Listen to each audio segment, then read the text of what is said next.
Chapitre 3. Le Royal Titon. 4 jours passèrent sans événement particulier où je m'efforçais à réaliser le sens profond de mes récentes expériences. Le 5e jour, à la tombée de la nuit, j'entendis frapper à la fenêtre de ma chambre. Je regardai dehors et, sur la tablette, je vis une colombe blanche qui portait une petite carte dans son bec. Je m'avançai vers la fenêtre et l'ouvris. La colombe entra et attendit calmement. Je pris la carte, et la colombe se percha sur mon épaule, frottant sa tête contre mon épaule comme si elle apportait un message d'amour, puis elle s'envola et disparut comme une flèche. Je lus le message écrit de cette même écriture élégante que le précédent mais, cette fois, en or sur fond blanc. J'y trouvai ces mots: « Soyez à notre rendez-vous à 7 heures, ce matin ». Ils étaient signés « Saint-Germain ». Je rangeai la carte soigneusement, espérant la retrouver, mais le lendemain, elle avait disparu. La carte d'or sur laquelle j'avais reçu le premier message avait duré jusqu'au 3e jour. Je l'avais regardée à plusieurs reprises, pensant alors pouvoir la garder de façon permanente. Quand je m'étais aperçu qu'elle était retournée à l'universel, mon cœur s'était arrêté tellement mon désappointement était grand. Il en fut de même cette fois. Pour parcourir la distance de 20 km et être au rendez-vous à 7 heures, je savais qu'il me faudrait partir en pleine nuit. Je me levai à 3 heures et me mis en route. En marchant rapidement, j'atteignis la forêt juste à l'aube. Bientôt un cri plaintif frappa mon oreille. Avant même de m'en rendre compte, j'avais répondu de la même manière. Ma réponse avait été complètement involontaire. J'entendis un animal se précipiter à travers les forêts et mon ami la panthère, débordante de joie, bondit vers moi. Je la caressai et, ensemble, nous continuâmes notre route vers le lieu du rendez-vous. À 7 heures, Saint-Germain apparut, comme sortant de l'atmosphère, et il m'accueillit à bras ouverts. De nouveau, il me tendit une coupe de cristal, remplie cette fois d'un liquide clair et étincelant. Et je le bus. Son goût ne ressemblait à rien de ce que j'avais pu boire auparavant dans le monde physique, cela ressemblait à du pamplemousse glacé, peut-être, mais il était effervescent et étincelé. Quand je le bus, une sensation semblable à une décharge électrique traversa mon corps, m'apportant le sentiment de son activité lumineuse, dans chacune de mes veines. Saint-Germain donna à la panthère un petit gâteau marron qu'elle dévora rapidement. Immédiatement, ses poils se hérissèrent. Il me dit: « Votre ami ne tuera plus jamais le daim. » Puis il poursuivit: « Pour la présente expérience et instruction, il sera nécessaire que vous laissiez votre corps sur le flanc de la montagne, car vous n'avez pas suffisamment développé les pouvoirs intérieurs pour l'emporter avec vous là où nous allons. La panthère le gardera, et par surcroît de précaution, je placerai le manteau d'invisibilité autour des 2 corps. Nous allons au Royal Titon. Venez. » Aussitôt, je me retrouvai dans un corps subtil, habillé d'un riche vêtement fait d'une substance lumineuse et dorée. « Observez bien la matière dont vous êtes vêtu, » me dit-il. « La substance qui compose ce vêtement a certaines qualités particulières, dont l'une est de vous permettre de soulever et de transporter des objets physiques. Le vêtement lui-même possède de l'énergie électronique et permet de transporter des objets, comme avec la force du corps physique. C'est la première fois que les grands maîtres de lumière permettent l'emploi de cette activité phénoménale sur cette planète. Pour le bénéfice du lecteur, je tiens à souligner que le corps, qui m'a servi dans cette expérience, fonctionnait dans les 4 dimensions et me donnait la possibilité de sentir et de manier les objets solides du monde physique, comme un corps physique ordinaire. Nous atteignîmes bientôt le sommet d'une montagne majestueuse, qui se dresse comme une sentinelle au-dessus d'un des plus beaux sites des États-Unis. De vastes forêts s'étalaient en dessous de nous et de grandes chaînes de montagnes, et leurs richesses minières encore inconnues s'étendaient aussi loin que l'œil pouvait voir. Nous nous dirigeâmes vers un point où d'énormes blocs de pierre jonchaient le sol, comme si des géants les avaient amoncelés au cours d'une bataille. Saint-Germain toucha un de ces blocs. Aussitôt, l'énorme masse bascula, s'écartant d'un peu plus d'1 mètre de sa position initiale. Il me fit signe de le suivre. Nous entrâmes dans une sorte de grotte et, à ma grande surprise, nous nous trouvâmes devant une grande porte de bronze. Ceci date d'avant la chute de l'Atlantide, donc de plus de 12 000 ans, me dit-il. Il passa devant, pressa certains points sur la porte et la grosse masse de bronze, qui devait bien peser plusieurs tonnes, s'ouvrit lentement, découvrant une entrée spacieuse. Un escalier taillé dans le roc s'enfonçait dans le sol. Nous descendîmes une 60aine de mètres et pénétrâmes dans une pièce circulaire. Saint-Germain la traversa, se dirigeant à l'opposé de l'escalier vers une porte. Il posa sa main droite sur elle. Elle s'ouvrit et nous nous trouvâmes devant l'entrée d'une cage d'un ascenseur en forme de tube. L'intérieur semblait être fait en argent givré. En réponse à ma pensée, il dit « Oui, plus dur et plus solide que l'acier, indestructible. » Un disque plat, du même métal, qui épousait parfaitement la dimension du tube, s'éleva jusqu'au niveau du sol. La plateforme était entièrement contrôlée et manœuvrée par le maître. Il prit place et je le suivis. La porte se ferma et nous commençâmes à descendre. La descente fut longue et lente. Enfin la plateforme s'arrêta devant une autre porte de bronze, d'un tout autre modèle cette fois. Nous avons parcouru 620 mètres vers le cœur de la montagne, précisa-t-il comme nous sortions du tube. La pièce où nous entrâmes avait une disposition très particulière. De forme oblongue, elle s'étendait d'est en ouest, et les coins nord-est et nord-ouest étaient en pans coupés. Ce devait être une sorte d'antichambre, ou une chambre de réception. La lourde porte de bronze de l'ascenseur s'ouvrait dans le mur nord-est. Sur le mur nord se trouvaient 2 portes de bronze, qui donnaient accès à une grande salle d'audience, et sur le mur nord-ouest se trouvait une autre porte de bronze. Toutes ces portes étaient identiques à celle par laquelle nous étions entrés. À l'opposé, sur le long mur sans brisure du sud, une immense tapisserie était suspendue. Elle était faite dans une matière tout à fait inusitée. Le tissage en était très grossier, mais le fil ou la fibre était aussi doux que du poil de chameau. Sur un fond d'une couleur crème très délicate, se détachaient 2 personnages grandeur nature, qui représentaient 2 êtres divins, majestueux et puissants. Celui de droite était masculin et celui de gauche féminin. Tous les 2 indiquaient, par leur attitude, qu'ils avaient le pouvoir de commander et de se faire obéir par les forces cosmiques. Le personnage masculin portait un long manteau d'une riche matière bleu saphir, bordé et richement brodé d'or. De toute évidence, c'était un manteau d'apparat, symbole d'autorité. Sous le manteau, sa tunique d'or avait une apparence métallique. Un soleil de rubis, diamants, saphirs et émeraudes couvrait sa poitrine. La taille était serrée par une ceinture de joyaux d'où descendait un panneau d'environ 30 cm de long, qui était, lui aussi, incrusté des mêmes pierres précieuses. La tunique descendait jusqu'aux genoux, et son bord inférieur portait une bande de 10 cm abondamment brodée de soie aux couleurs de joyaux. On avait l'impression que les vêtements étaient lumineux par eux-mêmes. Les pieds étaient revêtus de bottes souples à lacets, en cuir doré, comme montées jusqu'aux genoux. Elles étaient ornées et lacées par des cordons bleu saphir. Une bande d'or d'environ 4 cm passait par le milieu du front et retenait des cheveux dorés et ondulés qui pendaient jusqu'à 15 cm en dessous des épaules. Le teint était très clair, presque rose, et les yeux étaient d'un bleu-violet très profond. Les doigts de la main gauche reposaient légèrement sur le cœur et la main droite, levée, tenait une baguette de cristal lumineux, un autre symbole de puissance et d'autorité. L'extrémité inférieure de la baguette était pointuée, sur l'extrémité supérieure, on voyait une sphère de 7 cm et demi de diamètre d'où émergeaient des rayons d'une lumière blanche étincelante. On ressentait immédiatement que le personnage représentait la maniait un pouvoir gigantesque, et qu'il était l'autorité de certaines forces cosmiques très puissantes. L'ensemble suggérait en même temps la pleine jeunesse et la sagesse des âges qui se lisaient dans ses yeux. Le personnage féminin portait un manteau d'apparat d'un violet profond, bordé d'une broderie d'or, comme celle de son compagnon. La robe, faite dans une matière souple, dorée et brillante, descendait presque jusqu'au sol. Le fil employé pour le tissage de la tapisserie, pour représenter les vêtements, devait être le même que celui qui avait été employé pour les originaux. Le personnage portait une ceinture de joyaux, avec un panneau qui descendait jusqu'à environ 5 cm en dessous des genoux.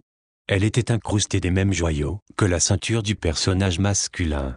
Seule la pointe de la sandale droite faite de cuir d'or, était visible. La coiffure était une simple bande d'or, et les yeux étaient aussi d'un bleu-violet profond, mais plus clairs que ceux de son compagnon, alors que les cheveux, blonds, descendaient jusqu'aux genoux. Sur la poitrine, suspendue par une chaîne d'or, pendait une large étoile à 7 branches taillées dans un seul diamant.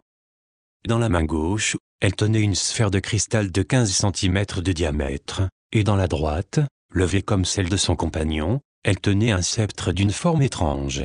Les 2 tiers inférieurs étaient en or et se terminaient par une pointe en forme de lance. Le tiers supérieur semblait être fait dans du cristal très lumineux et, au sommet du sceptre, il y avait une figure semblable à une fleur de lys, dont le pétale du milieu, très long, se terminait par une pointe formée par la rencontre de ces 4 facettes.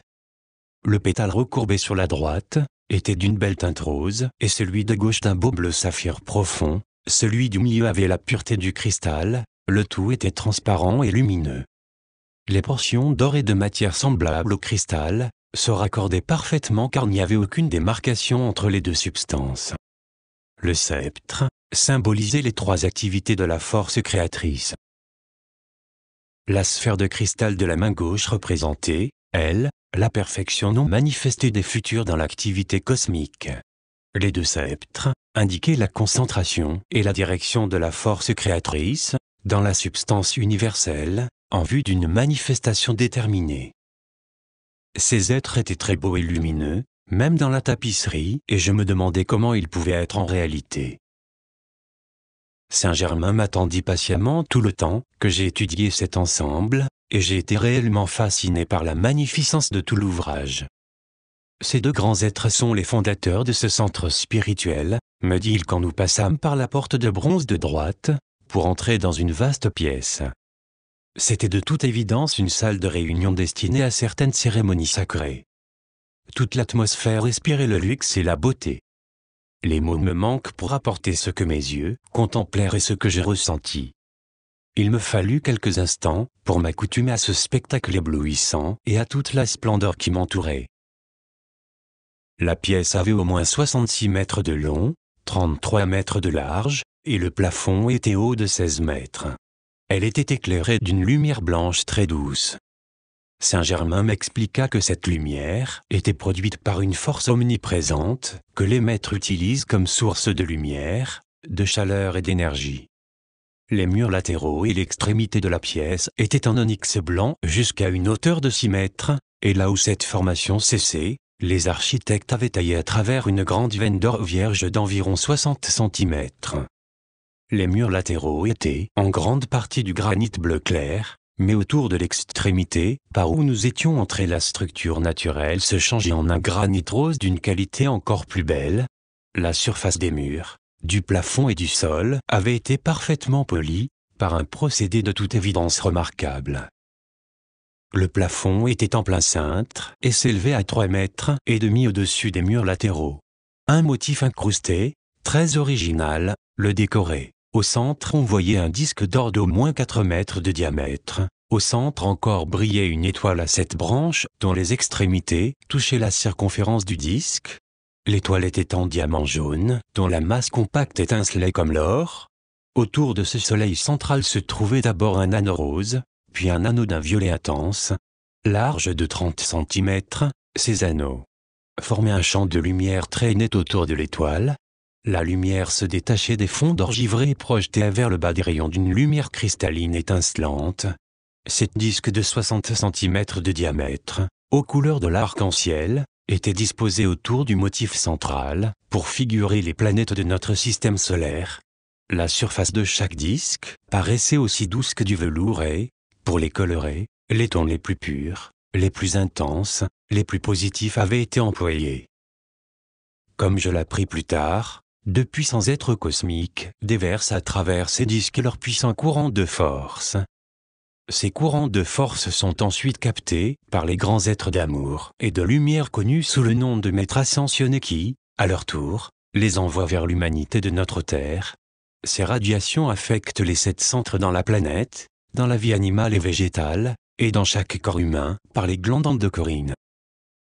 Le reste du plafond formait un plan de réflexion, comme le ciel, éclairé par un clair de lune très brillant. À l'autre bout de la salle, à environ 10 mètres au-dessus du sol, un grand œil d'au moins 60 cm de large, perçait le centre du mur. Ce symbole représenté est l'œil de la vision totale divine, le Créateur connaissant, produisant et maintenant tout par cette vision même. Une force formidable émane de cet œil à certains moments, dans des buts bien définis. Je me demandais, en le contemplant, quelles seraient mes impressions si j'assistais à une de ces opérations.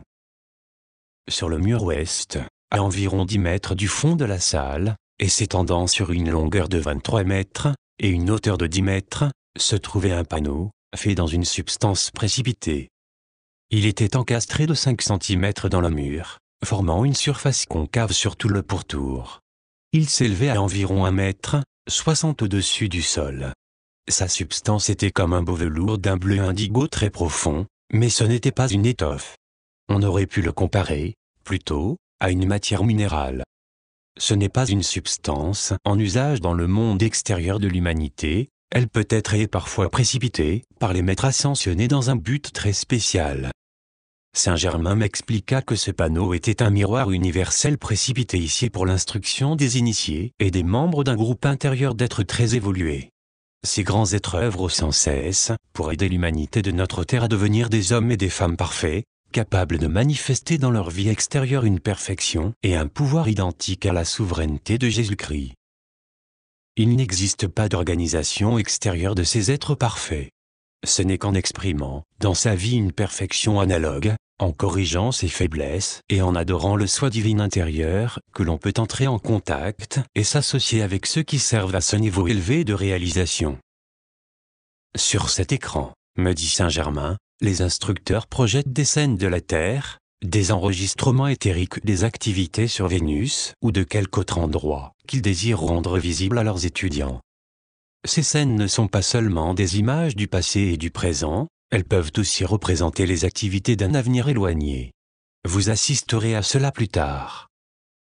Nous passâmes par la dernière porte, à notre droite, et entrâmes dans une pièce dont les dimensions étaient à peu près de 26 mètres de long, sur 13 mètres de large, et 7 mètres de haut, avec un plafond en plein cintre, comme celui de la grande salle que nous venions de quitter. Toute la surface de cette pièce est faite d'or givré et les veines pourpres et vertes en relief que vous voyez sur ces murs sont en substance précipitée, me dit-il.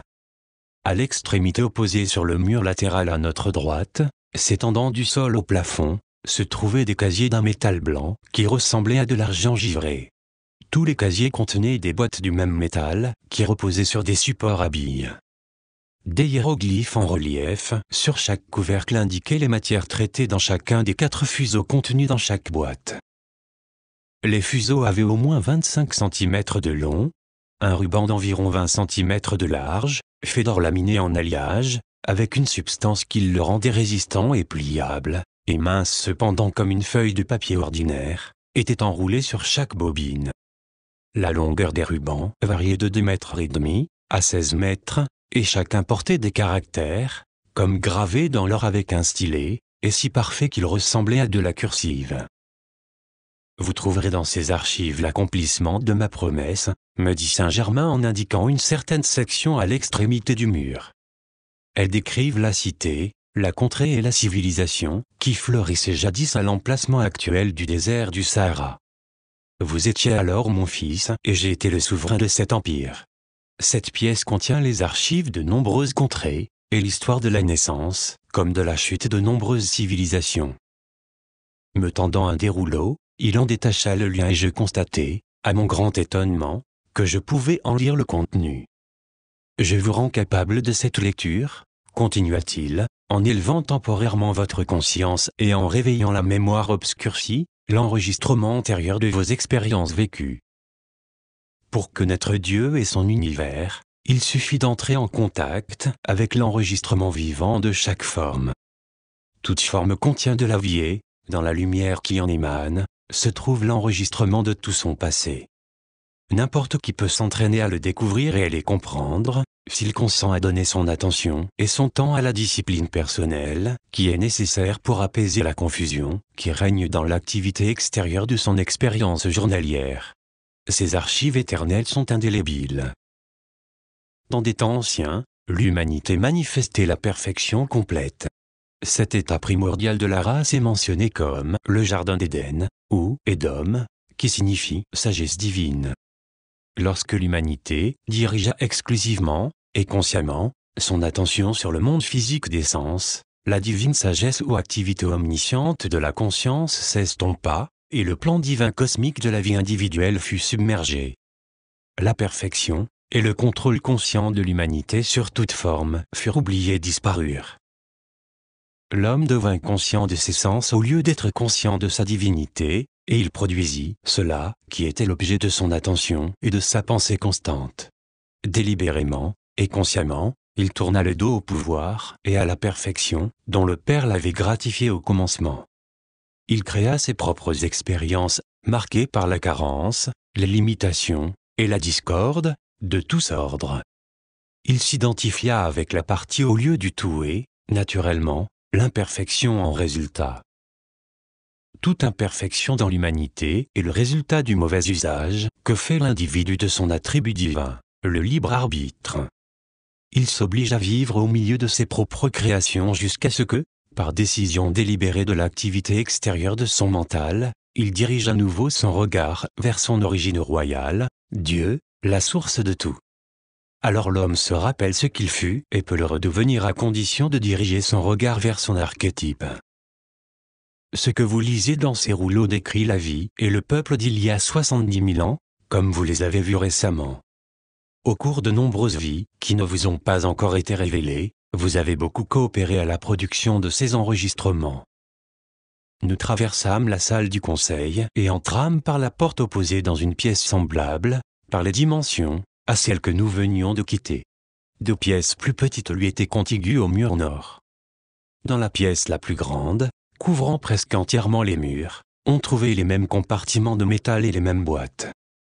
Ces chambres, dit Saint Germain, ne contiennent que de l'or et des joyaux destinés à un usage spécial, qui sera une bénédiction pour le monde entier dès que l'humanité aura surmonté son égoïsme effréné. Ici, il ouvrit une boîte pleine de pièces d'or, et continua son explication. Ceci est de l'or espagnol perdu en mer. Voyant qu'il ne pourrait être récupéré, nous l'avons apporté ici par le pouvoir de certaines forces dont nous avons le maniement. Plus tard, à une époque qui approche rapidement, il sera de nouveau répandu dans le monde extérieur pour être utilisé. Dans ces récipients, me dit-il en m'indiquant une autre section, on trouve de l'or provenant des continents disparus de Mu et de l'Atlantide, des anciennes civilisations des déserts de Gobi et du Sahara, de l'Égypte, de la Chaldée, de Babylone, de Grèce, de Rome et d'autres. Si tout cet or était remis en circulation, il provoquerait des réajustements imprévus dans tous les secteurs. Ce ne serait pas sage de le faire à présent. La sagesse et le pouvoir infini des grands maîtres cosmiques, qui ont été les gardiens de la race humaine depuis sa première apparition sur la Terre, dépassent la compréhension humaine. Personne en ce monde n'a jamais accumulé de grandes richesses, sans l'assistance et la radiation d'un maître ascensionné. Il arrive que certains individus amassent des richesses dans des buts bien définis. Un surcroît de puissance est alors radié vers eux et leur procure une assistance personnelle. Une expérience de cette sorte est un test et une occasion d'intensifier leur lumière.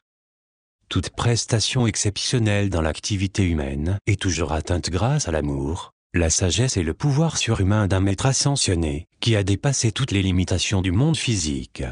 Une réussite exceptionnelle est due à son pouvoir supérieur et à sa radiation. En 1887, l'Assemblée des maîtres ascensionnés fonda une école dans les plans intérieurs dans le but d'instruire ceux qui avaient abusé de la richesse, en leur révélant complètement le résultat de leurs erreurs. On leur enseigne la loi universelle relative à l'emploi de la richesse. On leur montre les conséquences de leur influence sur les autres, qui perpétuent leurs idées fausses et leurs erreurs. Ils ont la complète liberté d'accepter ou de rejeter les preuves qui leur sont données, mais ils les acceptent toujours et mettent en pratique l'instruction qu'ils ont reçue. Nous entrâmes ensuite dans les 2 petites pièces qui étaient garnies de la même espèce de récipients, mais plus petites. Ils étaient remplis de joyaux de toutes sortes, diamants, rubis, perles, émeraudes et saphirs, tous classés par variété et quantité. En souriant, Saint-Germain se tourna vers moi et dit : « Maintenant, vous savez que le grand soi divin est seul à posséder et à contrôler toutes les richesses, et vous le comprenez. Cette présence désigne des gardiens pour ces trésors sur tous les plans de la vie, que ces trésors soient la lumière, la sagesse, la substance ou les richesses matérielles. Je vois que vous êtes calme et pondéré tandis que vous examinez cette phase de notre activité et c'est bien. Ceci prouve votre force intérieure et montre que vous êtes maintenant prêt pour ce qui va s'accomplir, aussitôt que vous serez préparé extérieurement. Le temps est proche, je puis vous l'assurer. Vous avez reçu la preuve que, en réalité, c'est nous qui administrons l'opulence du monde, et nous l'utilisons comme test pour mesurer la force d'âme d'un individu. Elle est toujours un prêt remis à ceux qui devraient toujours être assez forts pour l'utiliser constructivement mais peu, très peu, triomphent dans cette épreuve à cause des tentations qui existent dans le monde aujourd'hui. Nous pouvons, si nous le voulons, élever le plus humble des enfants de Dieu ayant une préparation suffisante à la richesse, l'opulence, la puissance, à n'importe quelle situation proéminente si, par ce moyen, nous pouvons aider la masse. Nous examinâmes encore plusieurs récipients remplis d'autres joyaux puis nous revînmes sur nos pas jusqu'à la salle du conseil. Regardant vers la porte, par où nous étions entrés au début, je vis mes bien-aimés, Lotus et notre fils, conduits par un maître que Saint-Germain me présenta comme étant Amen B. Nos salutations échangées, on nous conduisit vers des sièges placés devant le panneau du mur oriental. Par groupe de 3 à 12, les bénis du cœur des maîtres ascensionnés arrivèrent. L'assistance finit par comprendre 70 personnes. Un grand calme nous envahit, et pas un souffle ne rompait le silence de l'attente. Une boule de lumière, blanche et douce, apparut devant le panneau. Son éclat et sa taille atteignirent une forme ovoïde d'au moins 7 pieds, 2,5 mètres de haut. Comme sorti de la lumière elle-même, un être glorieux s'avança. Il était de haute taille, plein de majesté et de puissance. Il fit un signe unissant l'infini et le fini et, d'une voix qui faisait vibrer chaque atome de l'âme et du corps, il nous demanda si nous étions prêts. Une lumière éclatante jaillit de la substance qui composait le panneau, le transformant en un miroir de lumière vivante. Au bout d'un moment, il devint comme une atmosphère d'une clarté cristalline, qui fit place ainsi à un écran cosmique sur lequel pouvaient être projetées des images vivantes dans toutes les dimensions, sans limitation de l'espace observable. Il était évident que l'intelligence qui dirigeait cette opération pouvait faire apparaître sur cet écran tout ce qui était du passé, mais aussi tout ce qui avait trait à l'avenir. Les premières scènes projetées se rapportèrent au continent de Mu, à l'activité et aux accomplissements de son peuple, et à son degré de civilisation. Ceci couvrait une période de plusieurs milliers d'années. Des événements se produisirent ensuite, qui furent certainement des causes de terreur pour les habitants de ce pays. Un cataclysme survint qui déchira la surface de la Terre et provoqua un effondrement total. L'ancienne terre de Mu disparut sous les flots de ce qui est maintenant l'océan Pacifique et elle y repose encore aujourd'hui. Un jour, elle remontera à la surface pour recevoir à nouveau la lumière du soleil. Nous vîmes ensuite le grand continent de l'Atlantide, qui couvrait la majeure partie de ce qu'on appelle aujourd'hui l'océan Atlantique, croître en beauté, en sagesse et en puissance. En ce temps-là, l'Amérique centrale et ce qui est aujourd'hui l'Europe étaient reliés par la terre ferme. Les choses accomplies alors furent remarquables mais, de nouveau, le mauvais usage que fit le peuple de la glorieuse énergie divine provoqua sa chute et, le déséquilibre grandissant, la surface de la Terre fut à nouveau déchirée par un cataclysme. Il ne resta, au milieu de l'océan, qu'une petite partie de l'Atlantide qui formait une grande île sans contact aucun avec le reste du monde civilisé. Un second cataclysme fit disparaître les parties orientales et occidentales de l'île, laissant subsister une autre île qui s'appelait Poséidon. Elle avait été le cœur du monde civilisé de cette époque et des préparatifs furent faits pour préserver ses activités les plus importantes, pour former un foyer central qui permettrait de poursuivre le travail non encore terminé. Un haut degré de perfection avait été atteint à la fois matériellement et spirituellement.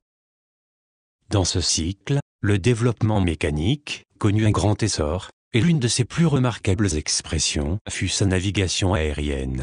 Les transports aériens du monde moderne sont très primitifs comparés à ceux de l'Atlantide. Les grands maîtres de lumière et de sagesse inspirèrent, instruisirent, protégèrent le peuple de Poséidon, et lui révélèrent un savoir avancé dans tous les domaines de l'activité humaine. Une grande partie de ce peuple devint consciente du pouvoir divin inhérent à chaque être aimé. Encore une fois, le côté humain de leur nature ou activité extérieure usurpa la grande énergie. L'égoïsme, l'abus des connaissances et de ce pouvoir transcendant dépassèrent toute limite. Les maîtres de l'ancienne sagesse virent qu'un autre foyer de destruction se formait et qu'un troisième cataclysme menaçait. Ils avertirent les habitants à plusieurs reprises, comme précédemment, mais, seuls, ceux qui servaient la lumière en tinrent compte. De grands immeubles en matériaux impérissables furent construits et les archives séculaires y furent placées. Le tout, hermétiquement scellé, repose encore à l'heure actuelle, dans un parfait état de préservation, sur le lit de l'océan Atlantique. Ces archives seront amenées au jour par les grands êtres qui ont dirigé et protégé toute l'opération, et la grande civilisation de l'Atlantide ne sera donc pas complètement perdue pour l'humanité. En plus de la préservation de ces archives, de grandes richesses, principalement en or et en joyaux, ont été transférées en lieu sûr. Elles continueront à être gardées pendant des siècles, et seront utilisées dans un âge à venir pour l'avancement de générations à naître. Le cataclysme final arriva et le dernier fragment d'un empire mondial sombra dans l'océan pour s'y purifier. Le souvenir de l'Atlantide et de son peuple, contrairement à celui de la terre de Mu, n'a pas été complètement effacé de l'histoire de l'humanité. Au contraire, des allusions nombreuses et diverses y ont été faites au cours des siècles. Depuis cette disparition, 12 000 ans se sont écoulés et, néanmoins, des fragments d'informations sont arrivés jusqu'à nous par les canaux les plus inattendus. Les mythes et les légendes se référant à l'Atlantide abondent, et ils ont été de tous temps des moyens qui ont permis de préserver le souvenir de certaines conditions ayant régné sur la Terre dans des âges révolus. Des preuves indiscutables de l'existence de l'Atlantide seront données en temps voulu, et le haut degré de sa civilisation sera confirmé par l'océanographie, la géologie et d'autres données scientifiques. Des scènes des anciennes civilisations du Gobi et du Sahara défilèrent devant nos yeux, nous montrant l'apogée et le déclin de leurs principales activités. La chute de ces civilisations ne fut pas due à des cataclysmes, mais à l'invasion de hordes d'âmes primitives qui se sont incarnées dans ce cycle. Vinrent ensuite des scènes de l'Égypte, son ascension et sa chute, cette dernière provoquée par le mauvais usage délibéré du savoir et du pouvoir. L'orgueil intellectuel et le libertinage étaient généralisés. Ils entraînent toujours la chute individuelle ou la chute des masses. L'Égypte avait atteint un très haut degré de perfection par le juste usage du savoir et du pouvoir. Ceci exige toujours l'humilité, l'obéissance de l'intellect soit divin intérieur, le contrôle absolu et inconditionnel de la nature inférieure chez ceux qui recherchent ces dons, s'ils désirent éviter la destruction. Les âmes incarnées en Égypte, pendant son déclin ne manquaient pas de développement, comme celles qui ruinèrent les civilisations du Gobi et du Sahara, elles avaient acquis au contraire l'emploi inconscient du savoir et du pouvoir. Elles en abusèrent délibérément. De tels abus n'ont rien à voir avec la sagesse. Ceux qui sont les héritiers éternels de cette majestueuse déesse doivent être à jamais au-dessus de toute tentation de ce genre. La sagesse est le juste usage de tout ce qui est en manifestation, et celui qui comprend cette vérité immuable et évidente est une porte ouverte pour tout le bien de la création. Il n'est pas juste d'appeler l'Égypte une terre de ténèbres car, dans son premier cycle, elle répandit une très grande lumière, et il en sera encore ainsi dans le futur. La scène suivante nous montrera l'ascension et la chute de l'Empire romain. Quand les ténèbres et la dégradation de ces siècles eurent atteint leur point culminant, Jésus apparut, déversant sa lumière éclatante et son amour en tant que Christ. Par sa transfiguration, sa résurrection et son ascension, il répandit un tel flot de perfection divine sur la terre, que jamais plus des ténèbres si profondes ne pourront submerger l'humanité à aucune période. L'enregistrement éthérique de sa vie dans l'atmosphère de cette planète est éternellement actif, comme un aimant qui attirera l'humanité vers une perfection semblable. La venue du Christ fut une initiation pour le peuple de la terre et un ordre cosmique d'envoyer le pouvoir de l'amour divin dans toutes les activités futures. Par l'expansion de son amour à toute la terre dans son cycle le plus obscur, il donnait naissance au Christ enfant dans chaque être. Il raviva en tous l'archétype cosmique et révéla le plan divin pour l'âge à venir. C'est le décret pour la souveraineté sur toute chose finie par le Christ, en pleine stature dans chaque être humain. Vint ensuite le règne de Richard Cœur de Lion en Angleterre. L'humanité actuelle soupçonne peu, ou pas du tout, l'activité spirituelle de ces années. L'activité de la lumière, qui provoqua l'enthousiasme de Richard et sa participation aux croisades, mit en jeu dans ses successeurs et dans le peuple de l'époque certaines forces que les maîtres ascensionnés employèrent sur des niveaux intérieurs de conscience. Puis vinrent des images de la Première Guerre mondiale en Europe, qui nous révélèrent les activités qui la produisirent. Très peu de personnes en connaissent ces causes véritables et cela vaut mieux. La chose est trop destructive à contempler pour la conscience. Rien de beau ni de bon ne peut être gagné quand on dirige l'attention sur la guerre. C'est probablement pour cette raison que la période allant de Richard à la Première Guerre mondiale ne fut pas projetée. Ici, l'activité des maîtres ascensionnés nous fut révélée, et nous les vîmes dissoudre la cause et la plus grande partie de la force vive accumulée en vue de déclencher le récent conflit. Ils accomplirent cela en centrant et en dirigeant consciemment d'énormes rayons de lumière, dont le pouvoir de consommation et de transmutation est trop stupéfiant pour qu'il puisse être décrit. Ces êtres parfaits avaient prévu le moment cosmique qui leur permettrait d'accomplir envers l'humanité ce service d'amour, attendu depuis longtemps, et dont l'humanité a encore très peu ou pas d'idées. Ces images remarquables continuèrent et nous révélèrent des activités concernant un lointain avenir et affectant toute la Terre. Elles nous montrèrent les profonds changements qui doivent se produire à la surface de la Terre, l'un des plus importants concernant les progrès de l'Amérique du Nord. Le plan divin pour l'Amérique du Nord est un état d'intense activité dans la paix, la beauté, le succès, la prospérité, l'illumination et la souveraineté spirituelle. Elle doit porter la lumière du Christ, être un guide pour la terre, car l'Amérique est le cœur du nouvel âge d'or qui, déjà, touche notre horizon. La majeure partie de la terre d'Amérique du Nord subsistera pendant très longtemps. Ce fait est connu depuis des milliers d'années, en fait depuis 200 000 ans. Les images continuèrent à défiler pendant 3 heures, nous montrant des scènes et des activités qui, en grande partie, ont entièrement échappé à la transcription des historiens et au monde de la science à cause de leur très grande antiquité. Aussi beaux et surprenants que soient nos films cinématographiques, ils ne sont que des amusements d'enfants comparés aux images réelles, vivantes, parlantes, révélées sur l'écran cosmique. Cet écran permet d'observer la cause cosmique des événements et des situations terrestres. Aussi ceux qui étaient présents recevaient-ils un enseignement d'une portée exceptionnelle. Cette instruction sur les plans intérieurs est d'une grande utilité pour les étudiants. À la fin de la séance, Saint-Germain nous présenta au grand maître Lanto, qui s'était manifesté à nous au sein de la lumière, puis aux 70 maîtres présents. Ce sera pour nous une grande joie, dit Lanto en se tournant vers nous, lorsque vous serez prêts à nous rejoindre dans le service conscient du glorieux travail que nous allons accomplir. Cette possibilité vous est offerte à cause des grandes victoires que vous avez remportées sur le moi personnel et sur le monde extérieur.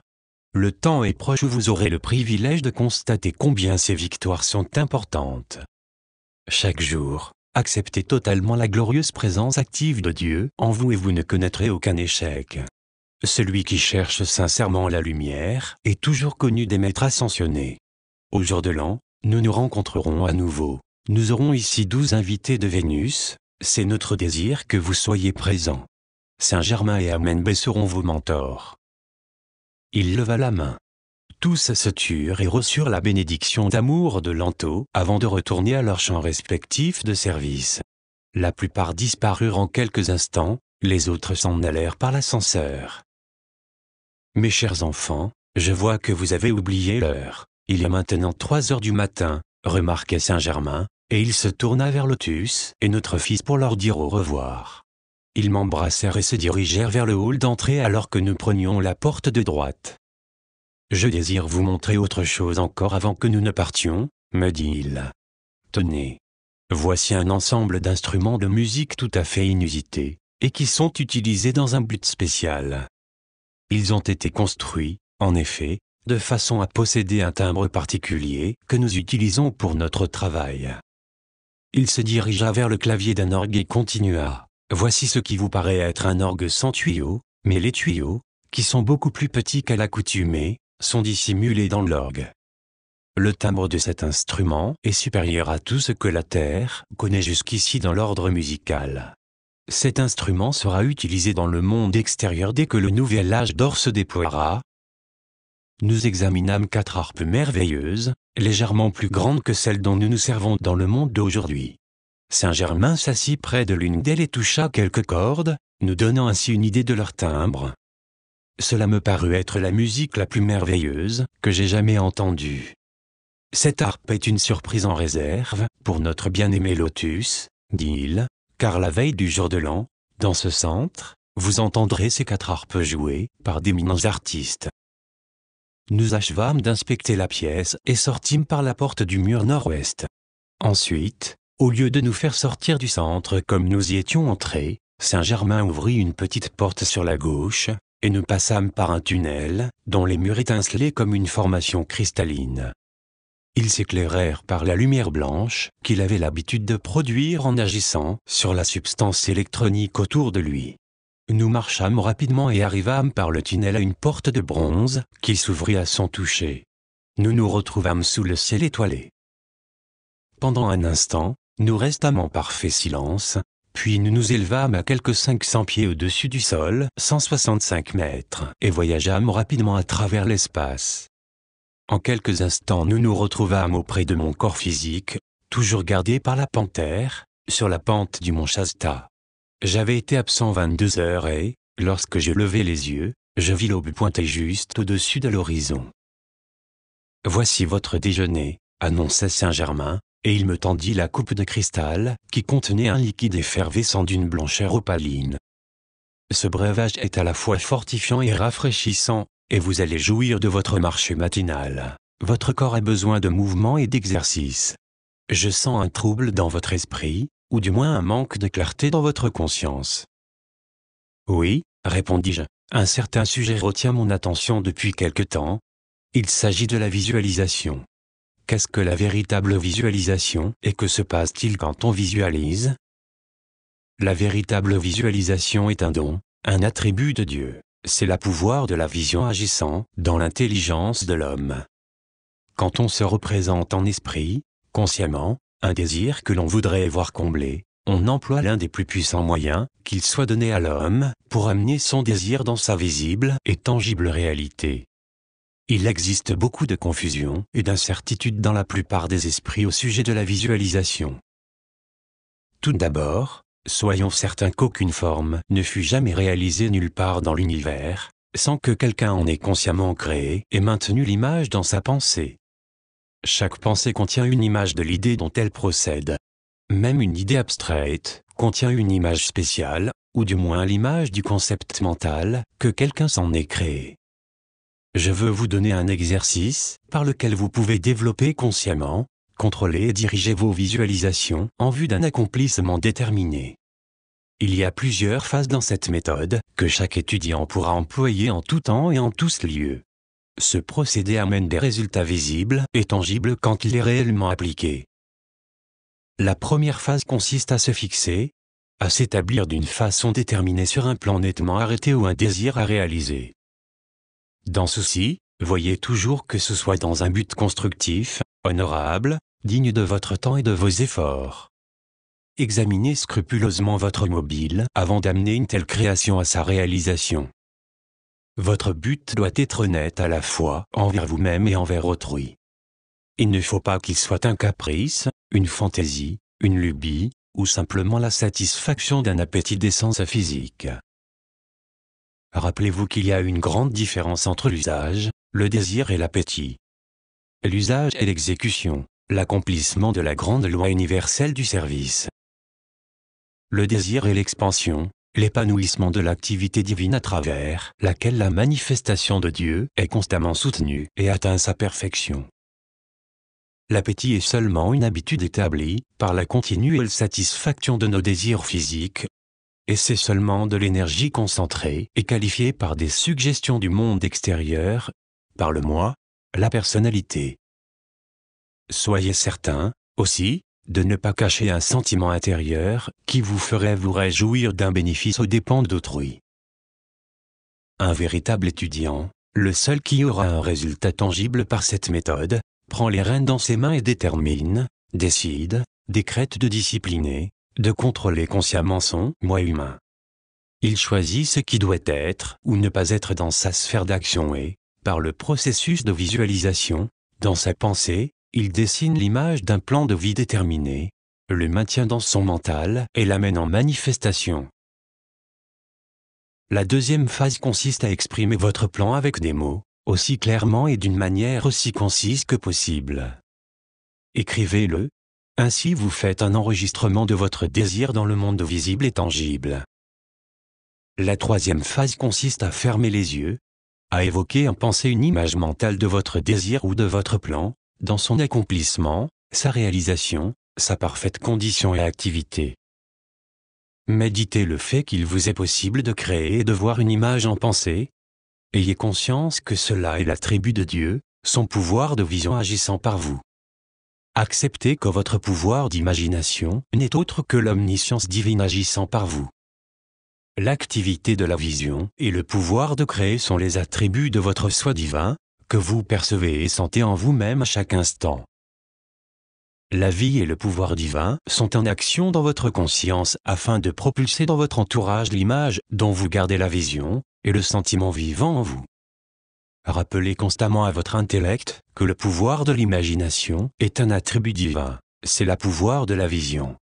Le pouvoir de sentir, d'éprouver et de vivre en union avec une image parfaite est un pouvoir divin. La substance employée pour donner une force à votre image et à votre plan est la pure substance divine, ainsi vous devez en conclure que c'est Dieu seul qui est l'auteur, qu'il est l'acte et l'action, qu'il est l'accomplissement de chaque forme constructive qui ait jamais été amenée en manifestation. Si vous vous servez de ces trois phases constructivement, il est impossible que votre plan ne se manifeste pas dans votre monde visible. Pendant la journée, relisez aussi souvent que possible la rédaction que vous avez faite de votre plan ou désir, et faites-le toujours avant de vous endormir car, alors, l'image laisse une impression profonde dans votre conscience humaine et y demeure, sans être troublée, pendant les heures de sommeil. L'image est ainsi profondément enregistrée dans votre mental extérieur, ce qui permet qu'assez de force soit engendrée et accumulée pour la propulser dans l'expérience de la vie extérieure. Vous pouvez emporter de cette façon tout désir ou image dans votre conscience lorsqu'elle entre dans le grand silence pendant le sommeil. Dans le cœur du grand silence, l'image se charge de la toute-puissance et de l'activité divine. Sous aucun prétexte vous ne devez discuter avec autrui ou lui révéler quoi que ce soit concernant votre désir ou activité de visualisation. Ceci est un impératif absolu. Ne parlez pas non plus, ni tout haut, ni tout bas, avec vous-même, concernant votre vision. Plus grande est l'accumulation d'énergie engendrée par votre visualisation, votre contemplation et le sentiment de réalité de votre image, plus rapide sera sa manifestation dans votre expérience extérieure. Des millions de désirs, ambitions ou idéaux se seraient manifestés dans l'expérience extérieure de certaines personnes si elles n'en avaient pas discuté avec leurs amis ou leurs connaissances. Lorsque vous prenez la détermination de déclencher une expérience par l'emploi inconscient de la visualisation dirigée, vous vous identifiez avec la loi de Dieu, la loi de l'unique qui ne connaît pas de position. Vous devez prendre votre décision et la maintenir de toutes vos forces. Cela signifie que vous prenez une décision irrévocable et que vous devez vous y maintenir. Dans ce but, sachez et sentez que c'est Dieu qui sait, que c'est Dieu qui sent, que c'est Dieu qui manifeste et qui contrôle toutes choses concernant votre plan. C'est la loi de l'unité, de Dieu, et de Dieu seul. Jusqu'au moment où ceci sera parfaitement compris par l'étudiant, il n'y aura jamais aucune manifestation, car au moment où un élément humain entre en jeu, vous l'enlevez des mains de Dieu et, naturellement, le plan ne peut se réaliser parce que vous le neutralisez par vos concepts humains de temps, d'espace, de lieu, et mille et une autres conditions imaginaires, qui sont inconnues de Dieu. Personne ne peut connaître Dieu aussi longtemps qu'il admet une force opposée à Dieu, car en supposant que deux forces puissent agir simultanément, il en neutralise l'activité. Quand vous atteignez ce point de neutralisation, vous n'avez plus aucune qualité définie dans un sens ou dans l'autre. Vous n'avez et ne pouvez donc avoir aucun des résultats que vous espérez. Quand vous reconnaissez Dieu l'unique, la perfection se manifeste instantanément, car il n'y a rien qui s'y oppose ou qui la neutralise, pas d'intervention de l'élément temps et, dans ces conditions, tout est accompli, rien ne peut s'opposer au décret de Dieu. Personne n'améliorera ses conditions de vie tant qu'il ne désirera pas la perfection, tant qu'il persistera à croire à un pouvoir opposé à Dieu, ou à l'existence de quoi que ce soit en dehors de lui ou en lui qui pourrait empêcher la perfection divine de s'exprimer. Le fait d'accepter une chose inférieure à Dieu, au tout divin, constitue le choix délibéré de l'imperfection, et c'est ce choix qui a provoqué la chute de l'homme. Ceci est fait à dessein et réfléchi, parce que, en raison de son libre arbitre, l'homme peut à chaque instant choisir entre la perfection et l'imperfection. Soit dit entre parenthèses, il ne faut pas plus d'énergie pour se représenter la perfection que pour se représenter l'imperfection. C'est vous qui représentez le Créateur, pour produire la perfection dans votre entourage à la place que vous occupez dans l'univers. Pour réaliser la perfection et la souveraineté, vous ne pouvez connaître et accepter que la loi de l'unique. L'unité divine existe et contrôle absolument tout dans l'univers. Vous êtes la conscience individualisée de la vie, de l'unique, de la suprême présence de la grande flamme d'amour et de lumière. À vous seul appartient le choix et le pouvoir de décréter dans quelle forme vous allez investir votre vie, car vous êtes la seule énergie animant votre monde et votre sphère d'action. Quand vous sentez ou quand vous pensez, une part de votre énergie vitale se détache de votre être pour soutenir votre création. Chassez de votre esprit tout doute et toute crainte concernant l'accomplissement de votre visualisation. Si des suggestions d'imperfection, qui ne sont que des émanations humaines, pénètrent vos pensées, vos sentiments ou votre conscience, substituez-leur immédiatement la pleine reconnaissance que votre soi divin et votre entourage sont la vie de Dieu l'unique. En dehors des périodes de visualisation, soyez complètement indifférents et sans inquiétude à leur sujet. Ne fixez aucune limite concernant le moment de la réalisation et vivez dans le présent. Adoptez cette discipline, pratiquez-la et vous disposerez d'un pouvoir d'action irrésistible qui ne peut et n'a jamais failli. Rappelez-vous toujours que votre faculté d'imagination est d'origine divine. Vous êtes l'intelligence divine directrice, vous êtes le pouvoir de Dieu en action. C'est votre substance que vous manipulez, et cette substance est divine.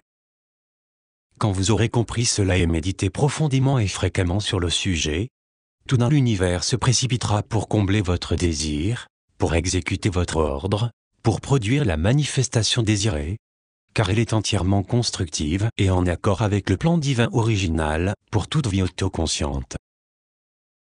Si le moi extérieur accepte vraiment le plan divin, il ne peut y avoir ni délai, ni échec, car toute l'énergie dépensée est naturellement parfaite et se précipite pour servir son Créateur. Il n'y a pas d'autre prédestination que la perfection. Si votre désir ou votre vision sont constructifs, vous représentez Dieu, Dieu se réjouissant devant votre propre plan. La vision de Dieu est un décret, ou un commandement irrévocable de manifestation instantanée. Dans la création de cette terre et de ce système de monde, Dieu dit que la lumière soit et la lumière fut. Il n'a pas fallu des éons de temps pour créer la lumière. Cette même puissance de Dieu est en vous, maintenant, et quand vous visualisez et décrétez, ce sont les dons de la vision et du Verbe créateur qui agissent en vous et par vous. Si vous réalisez ce que ceci signifie vraiment, vous pouvez commander avec sa toute-puissance et son autorité, car vous êtes sa conscience de vie. Il n'y a que l'autoconscience de votre propre vie qui peut commander, visualiser, ou désirer un plan constructif et parfait. Tout plan constructif est une part du plan divin. Vous avez donc l'assurance que Dieu est en action et qu'il commande. Que ce désir ou ce plan soit manifesté maintenant, et c'est accompli. Ici, Saint-Germain s'arrêta de parler et, souriant, il me dit au revoir et disparut de ma vue. Je pris le chemin du retour et la panthère se mit à trottiner à mes côtés. Elle était restée 24 heures sans prendre qu'une nourriture et elle ne tarda pas à s'élancer dans les bois, elle disparut à son tour dans les fourrés. Je continuai mon chemin et arrivai chez moi vers 11 heures. Je passai le reste de la journée à méditer sur le sens profond des expériences que j'avais eu le privilège de vivre et qui, de manière inattendue, avaient complètement bouleversé ma conception de la vie.